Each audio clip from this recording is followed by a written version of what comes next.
విశ్వభారతీయం YouTube వీక్షకులందరికీ నమస్సుమాంజలి. దేవీ నవరాత్రుల్లో భాగంగా భాగవత పఠనాన్ని ఈ రోజు నుంచి ఈ 9 రోజులు కొనసాగిద్దాం.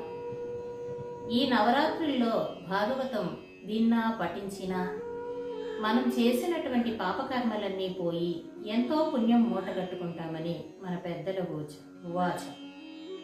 అందుకే ఈ రోజు నుండి భాగవతం విందాం, పారాయణం చేద్దాం. శ్రీదేవి భాగవతం మొదటి స్కందం. 1.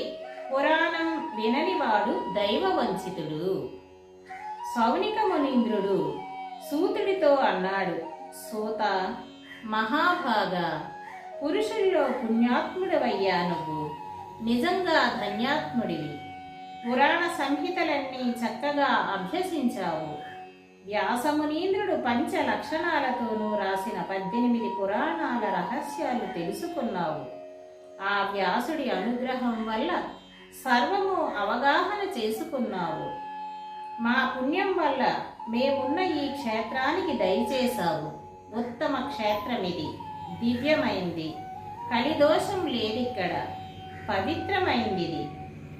సూత, పుణ్యవంతుడైన ఈ మునులు పురాణ సంహిత వినాలని అభిలాషపడుతున్నారు కనుక సమాహిత చిత్తుడవయ్యి అది మాకు వినిపించాలి. నువ్వు సర్వజ్ఞుడివి, నువ్వు తాపత్రయము లేకుండా చిరంజీవి వైగుండు.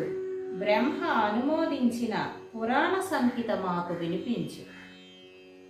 సూత, 2 చెవులు ఉండి కూడా జిహ్వ చాపల్యానికి లోబడిపోయి పురాణాలు విననివాడు దైవ వంచితుడన్నమాట. షడ్రసాలు నాలుకకి సుఖం కలిగించినట్లే విద్వాంసుల మంచి మాటలు చెవులకి సుఖం కలిగిస్తాయి. చెవులు లేని పాము వంటిది వాద్యధనులు విని సంతోషిస్తుంది. అలాంటప్పుడు చెవిలున్న మనిషి వినకపోతే అతన్ని చెవిటివాడనాలి. సౌమ్యుడా, బ్రాహ్మలు 50 మంది కలి భయంతో బాధపడి మంచి వినడం కోసం ఈ నైమిష క్షేత్రానికి వచ్చి చేరారు. ఏదో ఉపాయంతో కాలక్షేపం చేయడం తప్పనిసరి అయినప్పుడు మూర్ఖులు వ్యసనాలతో కాలం వెళ్ళబుస్తారు. పండితులు మాత్రం శాస్త్ర చింతనతో గడుపుతారు. శాస్త్రాలు విచిత్రమైన వాద వివాదాలతో కూడి ఉంటాయి. అందులో అర్థవాదము, హేతువాదము, బృహద్ విచారము ఇలా ఎన్నో ఉన్నాయి. శాస్త్రాల్లో వేదాంతం సాత్వికమైనది, మీమాంస రాజసమైంది, హేతువాదం కలది కనుక న్యాయశాస్త్రం తామసమైంది. ఇలాగే పురాణాలు కూడా త్రిగుణాత్మకమైనవి. పురాణాల 5 లక్షణాలు స్వయముగా నువ్వే వివరించావు. పురాణాలలో భాగవత పురాణమిది. వెనుక ప్రసంగవశాత్తు సంక్షేపంగా చెప్పావు నువ్వు. పరమాద్భుతమైన పురాణం భాగవతం ముముక్షువులకి ముక్తిదాయకమైనది, కోరికలు సఫలం చేస్తుంది, ధర్మవర్ధకమైంది. ఇదిగో ఈ ఉత్తమమైన భాగవత పురాణం విస్తరించి వివరించు శుభప్రదమైన దివ్యమైన భాగవత పురాణం వినాలని బ్రాహ్మణం మేమంతా ఆదరపూర్వకంగా ఆలకించాలని అభిలాషతో ఉన్నాం. సూత, ధర్మం తెలిసిన వాడవయ్యా నువ్వు. సాత్వికమంటే ప్రాణం నీకు. గురుభక్తుడివి. వ్యాసుల వారి పురాణ సంహితులన్నీ కరతలామలకం నీకు. అమృతపానం ఎంత చేసినా తృప్తి పొందని దేవతల్లాగా నీ ముఖ పద్మం నుంచి వెలువడే ఆ వ్యాస పురాణామృతం ఎంత పానం చేసినా తృప్తి పడకుండా ఉన్నాం మేము. అదీగాక అమృతం తాగినంత మాత్రాన ముక్తి లభించదు. అంచేత అమృతం తాగే వాళ్ళని నిజానికి చీ అనాలి. భాగవతామృతం తాగిన మనిషి ఉత్తర క్షణంలో మృత్యు సంకటం నుంచి విముక్తి పొందుతాడు. అమృత పానం కోసం 1000 రకాల యజ్ఞాలు చేస్తున్నాం. కానైతే వాటి వల్ల మాకు ఎన్నడూ శాంతి లభించదు. ఏమంటావా? యజ్ఞాల ఫలం స్వర్గమే కదా. స్వర్గానికి వెళ్ళినా తిరిగి నరలోకానికి రాక తప్పదు. ఇలా ఎప్పుడూ సంసార చక్రంలో తిరగవలసి వస్తుంది. జ్ఞానం లేనిదే ముక్తి లేనే లేదు. త్రిగుణాత్మకమైన కాలచక్రంలో పడి నరుడు తిరుగుతూ ఉంటాడు. గనుక సూత, అన్ని రసాలు నిండిన భాగవత పురాణం వినిపించు.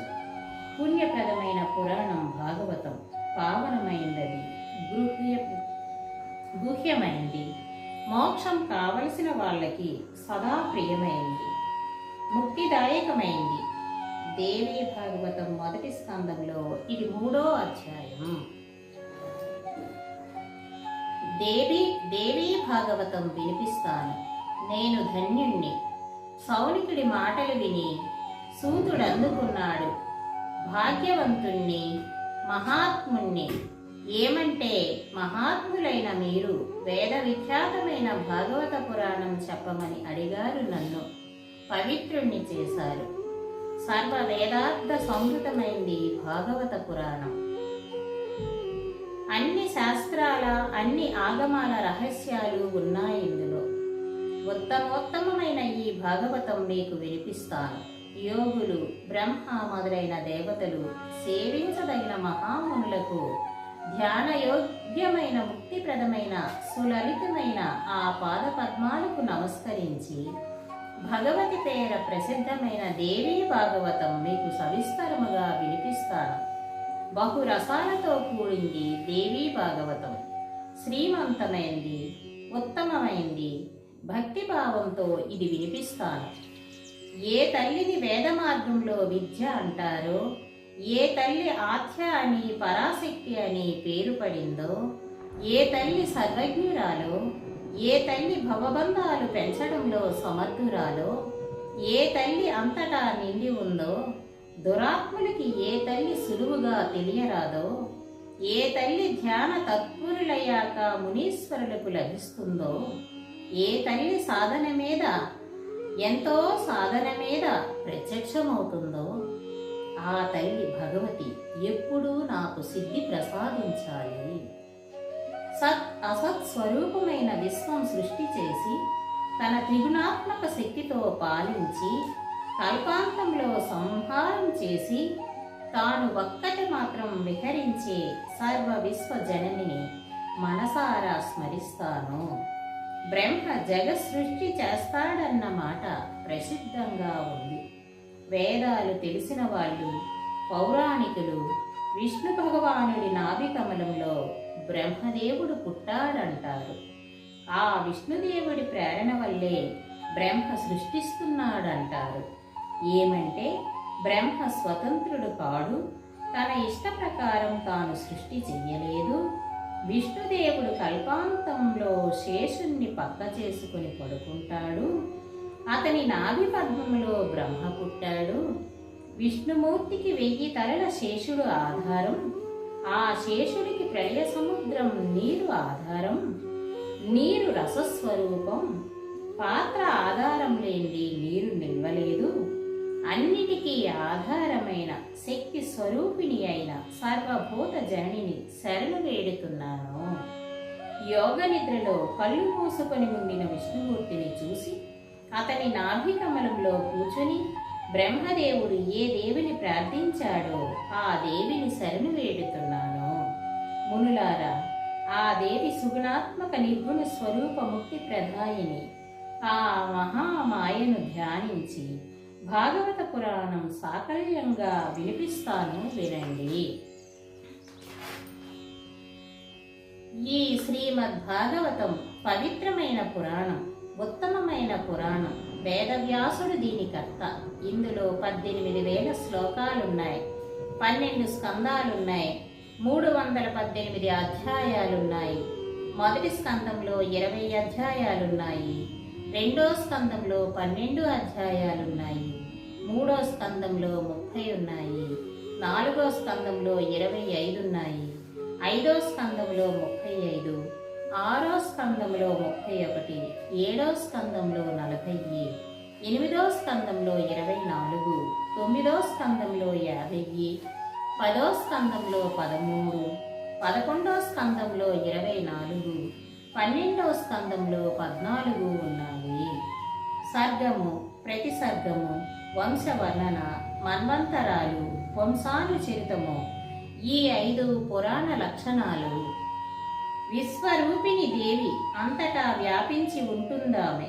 ఏ వికారము లేదామెకి. యోగం వల్ల మాత్రమే ఆమె లభిస్తుంది. అంతటికి ఆమె ఆధారం. ఆమె సాత్వికీ శక్తి మహాలక్ష్మి, ఆమె రాజసీ శక్తి మహాసరస్వతి, ఆమె తామసీ శక్తి మహాకాళి. మహాలక్ష్మి, మహాసరస్వతి, మహాకాళి ఈ ముగ్గురి పుట్టుక కథను సర్గం అన్నారు శాస్త్ర విశారదులు. సృష్టికి కారణస్వరూపుడు బ్రహ్మ, స్థితికి కారణస్వరూపుడు విష్ణువు, లయానికి కారణస్వరూపుడు శివుడు. ఈ త్రిమూర్తుల పుట్టుక కథ ప్రతిసర్గం. సూర్యవంశం రాజుల, చంద్రవంశం రాజుల వంశవర్ణన, హిరణ్యకశిపుడు మొదలైన వాళ్ళ చరిత్ర వంశం. స్వయంభువుడు మొదలైన మనుగుల చరిత్ర, వారి కాలసంఖ్య వివరణము మన్వంతరం. మనుగుల వంశకథనం వంశానుచరితం. ప్రతి పురాణము ఈ 5 లక్షణాలతో ఉంటుంది. వ్యాసుడు 1,25,000 శ్లోకాలతో మహాభారతం రాశాడు. అయితే అది పురాణం కాదు, ఇతిహాసం. వేద సమ్మతమైంది కనుక పంచమ వేదం అయిందది. పురాణాలు ఏమేమిటి? సూతుడు పురాణాల విషయం చెప్పడంతోనే అడిగాడు సౌనకుడు. మొత్తం ఎన్ని పురాణాలున్నాయి? ఈ వివరం కూడా వినిపించు మరి. సూత, నైమిసారణ్యంలో ఉంటున్న మేమందరము కలికాలానికి భయపడి బ్రహ్మదేవుడి దగ్గరికి వెళ్ళాం. బ్రహ్మదేవుడే మనోమయమైన చక్రం ఇచ్చి ఇలా అన్నాడు: ఈ చక్రం వెంబడే వెళ్ళండి మీరు.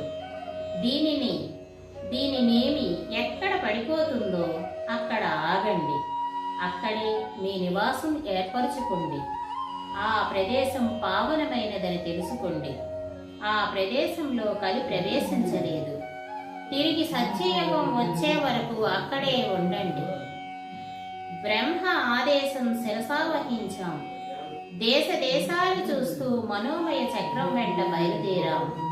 చక్రం నేమి మా కళ్ళ ముందే ఇదిగో ఇక్కడే పడింది. ఇంచేతే ఈ ప్రదేశం నైమిసం అయింది. పరమ పావనమైన క్షేత్రం ఈ నైమిసారణ్యం. కలి ఇక్కడ కాలు పెట్టలేదు. కనుకనే ఎంతో మంది మునులు, సిద్ధులు, మహాత్ములు కలికాలానికి భయపడి ఇక్కడికి వచ్చేశారు. తమ తమ నివాసాలు ఏర్పరచుకుని ఉంటున్నారు. పురోడాసం మొదలైన వాటితో ఇక్కడ ఎన్నో యజ్ఞాలు చేశాము మేము. ఈ యజ్ఞాల్లో పశువుల్ని వధించలేదు. అన్ని అహింస యజ్ఞాలే చేశాం.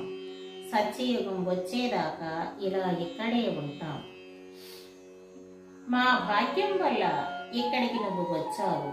వేద సమ్మతమైన పురాణం మాకు వినిపించు. అది వినడానికి మేమంతా ఎంతో అభిలాష పడుతున్నాము. ఎంతో మతిమంతుడివి నువ్వు, మంచి వక్తవి. తాపత్రయం లేకుండా చిరకాలం జీవించు. ఇదిగో అన్ని వ్యాపారాలు మానుకొని ఏకాగ్ర చిత్తంతో కూర్చున్నాం. ఎన్నో మనోహరమైన కథలు ఎప్పుడూ వింటూనే ఉన్నాం. కానీ తృప్తి కలగడం లేదు మాకు. కనుక వ్యాసుడు చెప్పిన దేవీ భాగవతం వినిపించు. ధర్మార్థ కామాలు విధిపూర్వకంగా వివరించిన పురాణం దేవీ భాగవతం. పుణ్యప్రధానమైందది, శుభప్రదమైంది. అన్ని గుణాలు అందులో ఉన్నాయి. విశ్వమాతాదేవి లీలల విచిత్రమైంది. దేవీ భాగవతం వింటే పాపాలు పోతాయి, కోరికలు ఫలిస్తాయి, జ్ఞానం సిద్ధిస్తుంది, మోక్షం లభిస్తుంది. దేవీ భాగవతం మొదటి స్కందంలో ఇది 2వ అధ్యాయం. 3 పురాణాలు. సూతుడు చెప్పుకు వచ్చాడు. వ్యాసమునీంద్రుడి దగ్గర నేను విన్నది విన్న ప్రకారం వినిపిస్తాను, వినండి. మత్స్య పురాణం, మార్కండేయ పురాణం, భవిష్య పురాణం, భాగవతం, బ్రహ్మ పురాణం, బ్రహ్మాండ పురాణం, బ్రహ్మ వైవర్త పురాణం, వామన పురాణం, వాయు పురాణం, విష్ణు పురాణం, వరహ పురాణం, అగ్ని పురాణం, నారద పురాణం, పద్మ పురాణం, లింగ పురాణం, గరుడ పురాణం, కూర్మ పురాణం, స్కాంద పురాణం, ఈ 18 పురాణాలు. మత్స్య పురాణంలో 14,000 శ్లోకాలున్నాయి. మార్కండేయ పురాణంలో 9,000 శ్లోకాలున్నాయి. భవిష్య పురాణంలో 14,000 శ్లోకాలున్నాయి. భాగవతంలో 18,000 శ్లోకాలున్నాయి. బ్రహ్మ పురాణంలో 10,000 ఉన్నాయి. బ్రహ్మాండ పురాణంలో 12,100. బ్రహ్మ వైవర్త పురాణంలో 18,000 ఉన్నాయి. వామన పురాణంలో 10,000. వాయు పురాణంలో 24,600. విష్ణు పురాణంలో 23,000. వరహ పురాణంలో 24,000. అగ్ని పురాణంలో 16,000. నారద పురాణంలో 25,000. పద్మ పురాణంలో 55,000. లింగ పురాణంలో 11,000. గరుడ పురాణంలో 19,000. కూర్మ పురాణంలో 17,000. స్కంద పురాణంలో 81,000 శ్లోకాలున్నాయి. మునులారా, పురాణాల పేర్లు చెప్పాను, వాటి సంఖ్య వివరించాను, ఏ పురాణంలో ఎన్ని శ్లోకాలున్నాయో చెప్పాను. ఇక ఉప పురాణాలు వివరిస్తాను, వినండి. సనత్కుమారీయం, నారసింహం, నారదీయం, శైవం, దౌర్వాసం, కాపిలం, మానవం, ఔషణం, వారుణం, కాళికం, సాంభం, నందీశ్వరీయం, సౌరం, పరాశరం, ఆదిత్యం, మహేశ్వరం, భాగవతం, వాసిష్టం, ఈ 18 ఉపపురాణాలన్నారు మహాత్ములు. శ్లోకం. ఆద్యం సనత్కుమారోక్తం నారసింహం తతఃపరం, తృతీయం వాయవీయం చ కుమారేణ చ భాషితం, చతుర్థం శివధర్మాఖ్యం సాక్షాన్నందీశ భాషితం, దుర్వాసోక్తమాశ్చర్యం నారదీయం తతః పరం, నందికేశ్వరయుగ్మం శతదైవోసన సేరితం, కాపిలం వారుణం సాంబం కాళికాహ్వయమేవ చ, మహేశ్వరం తథా కల్కీ దైవం సర్వార్థసిద్ధిదం, పరాశరోక్తమపరం మారీచం భాస్కరాహ్వయనం. కూర్మ పురాణం. 18 పురాణాలు రాసిన తరువాత వాటి విస్తారంతో మహాభారత కథ రాశాడు వ్యాసుడు. మన్వంతరాలలో ప్రతి ద్వాపరంలోనూ విష్ణు భగవానుడు వ్యాస రూపంలో అవతరిస్తాడు. కలియుగంలో బ్రాహ్మణులు అల్పబుద్ధులు, అల్పాయుష్కులు కనుక లోకహితం కోసం వేదాలు విభజించాడు వ్యాసుడు. స్త్రీలు, శూద్రులు స్వధర్మం పాటించాలని, బ్రాహ్మణులు, క్షత్రియులు, వైశ్యులు వేదాలు వినడానికి అర్హులు కారు. వాళ్ళ కోసం పురాతన పవిత్రమైన పురాణ సంహితలు రాస్తూ ఉంటాడతను. మన్వంతరాలలో ఇప్పుడు 7వది వైవస్వతర మన్వంతరం నడుస్తూ ఉంది. ద్వాపరాలలో 28వ ద్వాపరం ఇది. ఈ ద్వాపరంలో మా గురుదేవుడు సత్యవతి కుమారుడు కృష్ణద్వైపాయనుడు వ్యాసుడయ్యాడు. ఈయన 28వ వ్యాసుడు. ఈయనకి ముందు 27 వ్యాసులు అవతరించారు. వాళ్ళందరూ వివిధ పురాణాలు రాశారు. వచ్చే 29వ ద్వాపరంలో ద్రోణాచార్యుడి కుమారుడు అశ్వత్థామ వ్యాసుడవుతాడు. సూతుడు అలా చెప్పడంతోనే అయితే వెనకటి ద్వాపరాలలో ఎవరెవరు వ్యాసులై పురాణాలు రాశారు అని అడిగారు సౌనకాది మునులు. వినండి అంటూ అందుకున్నాడు సూతుడు. తొలి ద్వాపరంలో స్వయం బ్రహ్మదేవుడే వ్యాసుడయ్యాడు, వేదాలు విభజించాడు. 2వ ద్వాపరంలో ప్రజాపతి వ్యాసుడయ్యాడు. 3వ ద్వాపరంలో శుక్రాచార్యుడు వ్యాసుడయ్యాడు. 4వ ద్వాపరంలో బృహస్పతి వ్యాసుడయ్యాడు. 5వ ద్వాపరంలో సూర్యుడు వ్యాసుడయ్యాడు. 6వ ద్వాపరంలో మృత్యువు వ్యాసుడయ్యాడు. 7వ ద్వాపరంలో మృత్యువు వ్యాసుడయ్యాడు. 8వ ద్వాపరంలో వశిష్ఠుడు వ్యాసుడయ్యాడు.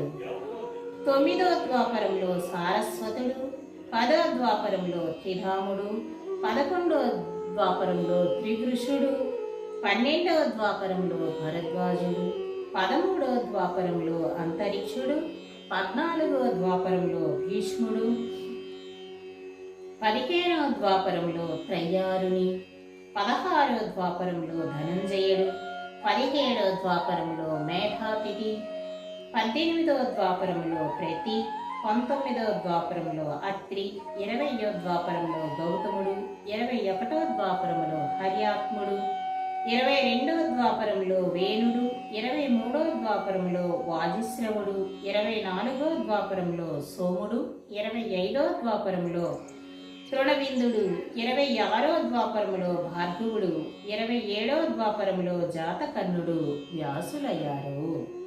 వీరంతా ఆయా యుగాల్లో వేదాలు విభజించారు, పురాణాలు రాశారు.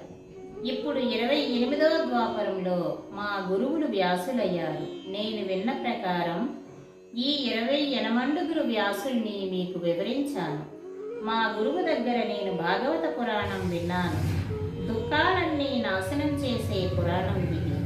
కోరికలన్నీ సఫలం చేస్తుంది, మోక్షం ప్రసాదిస్తుంది. ఇందులో వేదార్థాలన్నీ ఉన్నాయి, ఆగమ రహస్యాలన్నీ ఉన్నాయి. మోక్షం కోరే వారికి పరమ ప్రియమైన పురాణమిది. కళ్యాణం కలిగించే ఈ పురాణం రాసి వ్యాసుడు తన కుమారుడైన శకుడు చేత చదివించాడు. అరణిలో పుట్టాడు శుకుడు.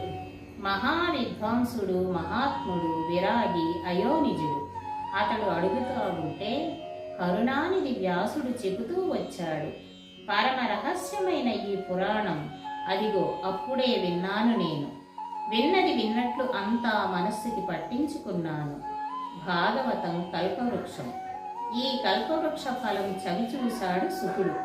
అగాధమైన సంసార సాగరం తరించడం కోసం ఈ మహాపురాణం విన్నాడతడు. మహాప్రభావం కల పురాణం ఇది. ఎన్నో కథలున్నాయి ఇందులో. ఇది వింటే ఏ ప్రాణికి కలిభయం కలగదు. ఎంతటి పాపాత్ముడే కానివ్వండి, వేదధర్మం పాటించిన వాడే కానివ్వండి, స్వధర్మం వదిలేసిన హీనుడే కానివ్వండి, ఏ నెపంతో అయినా ఈ ఉత్తమ పురాణం ఓ మారు వింటే చాలు సంసార సుఖాలు కరకలామలకమవుతాయి. దేహాంతమయ్యాక దేవి నామాంకితమైన మోక్షం లభిస్తుంది. నిత్యము ఈ దేవి పురాణం వింటే హరిహరులకు కూడా అందని అపార విద్యాస్వరూపిణి అయిన భగవతి హృదయంలో నివసిస్తుంది. సర్వాంగాలు కలిగిన మానవ జన్మ ఎత్తినవాడు సంసార సముద్రం తరించడానికి నావ వంటి ఈ దేవీ భాగవతం లభించినప్పుడు, దీనిని వినిపించేవాడు దొరికినప్పుడు వినకపోతే అతడు మూఢుడే అన్నమాట, విధివంచితుడన్నమాట. మంచి చెవులుండి రాగవసుడయి పరుల అపవాదాలు మాత్రం వినేవాడు మందబుద్ధి. అలాంటి వాడికి సర్వరసాలతో నిండిన ఈ పుణ్యపురాణం ఎలా రుచిస్తుంది?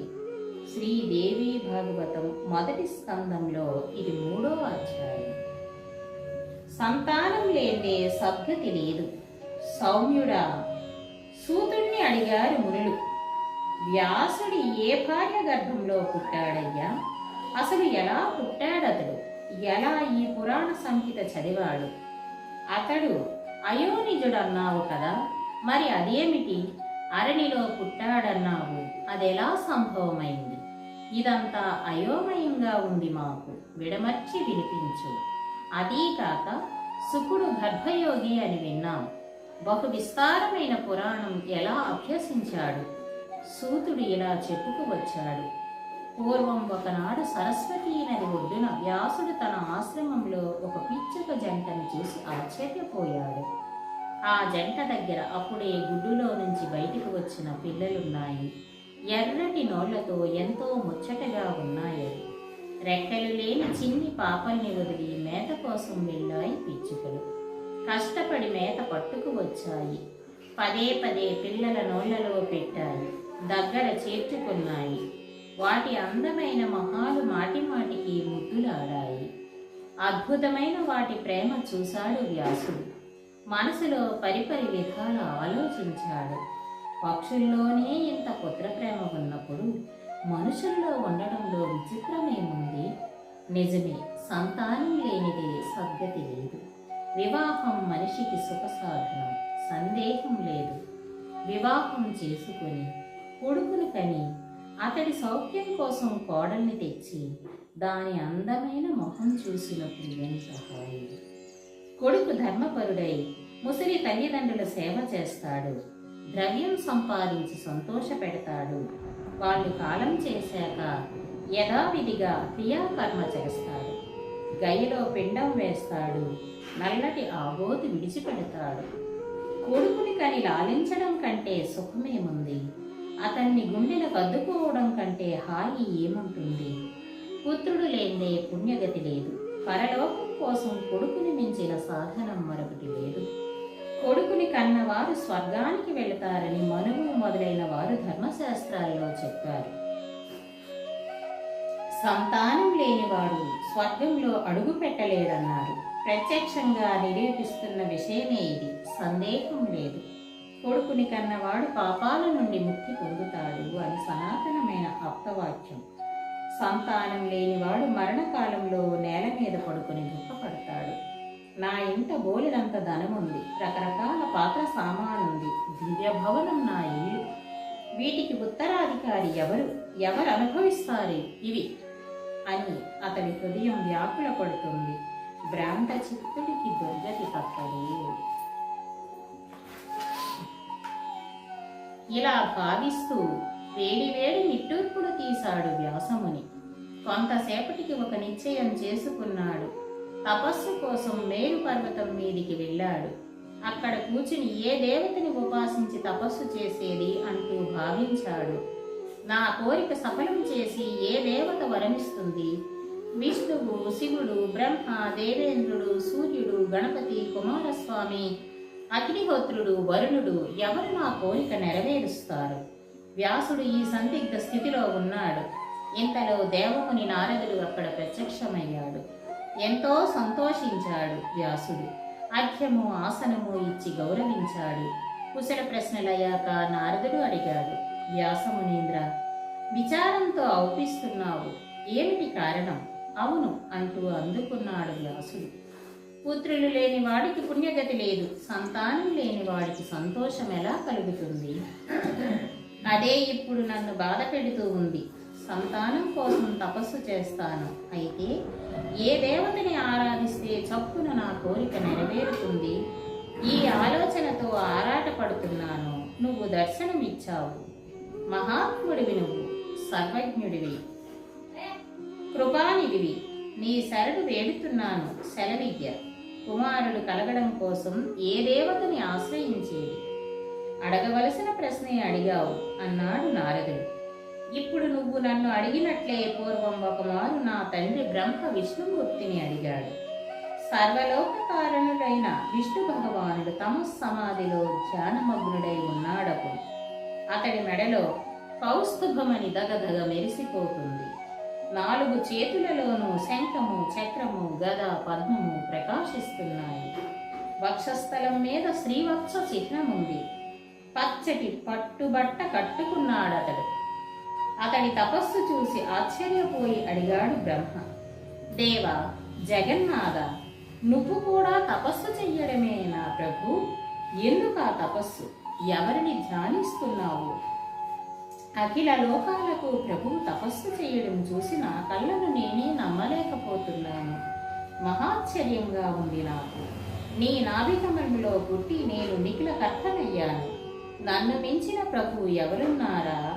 నన్ను మించిన దేవుడున్నాడా? ఇంకా ఉంటే ఎవరతడు? నువ్వే ఆదిదేవుడు అని నా నమ్మకం.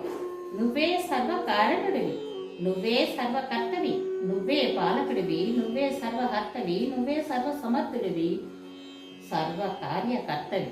మహారాజా, నీ ఆజ్ఞ వల్లే నేను జగత్తు సృష్టిస్తున్నాను.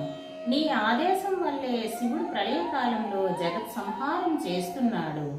నీ ఆజ్ఞ ప్రకారమే సూర్యుడు ఆకాశం మీద తిరుగుతున్నాడు, వాయువు శుభాశుభాలతో వీస్తున్నాడు, అగ్ని ప్రకాశిస్తున్నాడు, మేఘుడు వాన కురుస్తున్నాడు. 3 భువనాల్లోనూ నిన్ను మించిన దేవుడు లేడు. అయినప్పుడు ఎవరిని ధ్యానిస్తున్నావు నువ్వు? ఇంతకీ నువ్వు తపస్సు చేయవలసినంత ఏం వచ్చింది? నేను నీ భక్తుణ్ణి. మహాత్ములు తమ భక్తుల దగ్గర దాపరికముంచరు, ఏది గోప్యం చెయ్యరు. ఎవరిని ఉద్దేశించి తపస్సు చేస్తున్నానో ఓ సెలవియ్యి అంటూ చేతులు జోడించాడు.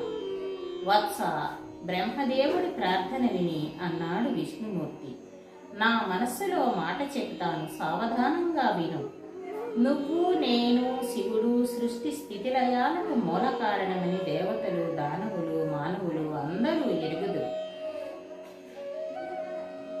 అయినా వేదపారకులైన పండితులు మాత్రం ఏదో తెలియరాని మూలశక్తి వేరే ఉందని, ఆ మూలశక్తి వల్లే నువ్వు సృష్టి చేస్తున్నావని, నేను పాలిస్తున్నానని, శివుడు సంహరిస్తున్నాడని వితర్కిస్తున్నారు. లోక సృష్టి కోసం నీలో రాజస శక్తి ఉంటుంది, పాలించడానికి నాలో సాత్వికీ శక్తి ఉంటుంది, సంహరించడానికి శివుడిలో తామసీ శక్తి ఉంటుంది. ఆ శక్తి లేకపోతే నువ్వు సృష్టి చేయలేవు, నేను పాలించలేను, శివుడు సంహారం చెయ్యలేవు. ఎల్లప్పుడూ మనం ఆ శక్తికి లోబడే ఉంటున్నాము. దీనికి ప్రత్యక్షమైన పరోక్షమైన దృష్టాంతాలు వివరిస్తాను విను. శేషుణ్ణి పక్క చేసుకుని నేను పడుకున్నానంటే పరతంత్రుడిగానే పడుకుంటున్నాను. అవుపడిని ఈ శక్తి మీదే ఆధారపడి కాలవశవర్తినై లేస్తున్నాను. ఆ శక్తి ఆధీనంలో ఉండి ఒకప్పుడు తపస్సు చేస్తాను, ఒకప్పుడు అశక్తితో కలిసి సుఖంగా విహరిస్తాను. ఆ శక్తి ప్రేరణతో అప్పుడప్పుడు రాక్షసుల్ని సంహరించడం కోసం సర్వలోక భయంకరమైన యుద్ధాలు చేస్తాను. వెనక 5000 సంవత్సరాలు దారుణంగా నేను చేసిన బాహుయుద్ధం ప్రత్యక్షంగా ఎరుగుదువు కదా నువ్వు. నా చెవి గులిమిలో పుట్టిన దానవులు మధుకైటకులు మదగర్వంతో ఉద్దండులు కాలేదు. అప్పుడు అశక్తి అనుగ్రహం వల్లే కదా వాళ్ళని చంపాను. ఆ మహాశక్తి అయిన దేవిని నువ్వు తెలుసుకోలేదా? అప్పుడు తెలుసుకునే ఉంటావు. తెలుసుకొని కూడా ఇలా పదే పదే ప్రశ్నిస్తావు నన్ను. విను, ఆ శక్తి ఇష్ట ప్రకారమే నేను పరమ పురుషుణ్ణి. ఆమె ఇష్ట ప్రకారమే సముద్రంలో విహరిస్తాను. ఆయా యుగాల్లో ఆమె ఆదేశ ప్రకారమే కూర్మము, వరహము, నరసింహము, మరుగుజ్జు మొదలైన అవతారాలు ఎత్తుతాను. అలా కాకపోతే తిర్యజ్ఞోనులలో పుట్టడానికి ఎవడు ఇష్టపడతాడు? వరహంగా వామనుడిగా పుట్టానంటే అది నా ఇష్ట ప్రకారం జరిగింది కాదు. అవు పడని శక్తి ప్రేరణే దీనికి కారణం. లక్ష్మితో కలిసి ఉండే సుఖం మానుకొని చేప మొదలైన హీనయోనుల్లో పుడతానా నేను? కోరి నేనే స్వతంత్రున్నైతే మెత్తటి పాంపక్క వదులుకొని గరుత్మంతుడి మీద కూర్చుని యుద్ధానికి బయలుదేరుతానా? పూర్వం ఓ మారు నీ కంటి ముందే కదా వెంటినారి పూడి నా శిరస్సు ఎగిరిపోయింది. అప్పుడు గుర్రం తల నా బొందికి అతికించలేదు. ఆవాల నుంచే కదా హయగ్రీవుడు అనే పేరు వచ్చింది నాకు. నేనే స్వతంత్రుణ్ణి అయి ఉంటే అలాంటి మోసం జరిగేదా నాకు? కనుక నేను స్వతంత్రుణ్ణి కాను. ఆ మహాశక్తి ఆధీనంలో ఉండి ఆమెనే ఎప్పుడూ ధ్యానిస్తూ ఉంటాను. ఆమె తప్ప ఇంకేమీ ఎరగను నేను. నా తండ్రి బ్రహ్మదేవుడే ఈ విషయం నాతో చెప్పాడు. కనుక వ్యాసమునీంద్ర, సుపుత్రుడు కలగడం కోసం ఆ దేవి పాదపద్మాలు ధ్యానించు. సందేహించకు, ఆ జగదంబ నీ కోరిక సఫలం చేస్తుంది. నారదుడి ఉపదేశం విన్నాడు వ్యాసుడు. దేవి పాదపద్మాలు ధ్యానిస్తూ తపస్సుకు పూనుకున్నాడు. శ్రీదేవి భాగవతం మొదటి స్కందంలో ఇది 4వ అధ్యాయం. స్వస్తి ప్రజాభ్యం పరిపాలయంతో న్యాయేన మార్గేణ మహిమహిష గోబ్రాహ్మణేజం సమస్తం లోకా సమస్త సుఖినో భవంతు. Please subscribe Vishwabharatiyam YouTube channel. Share, like, comment.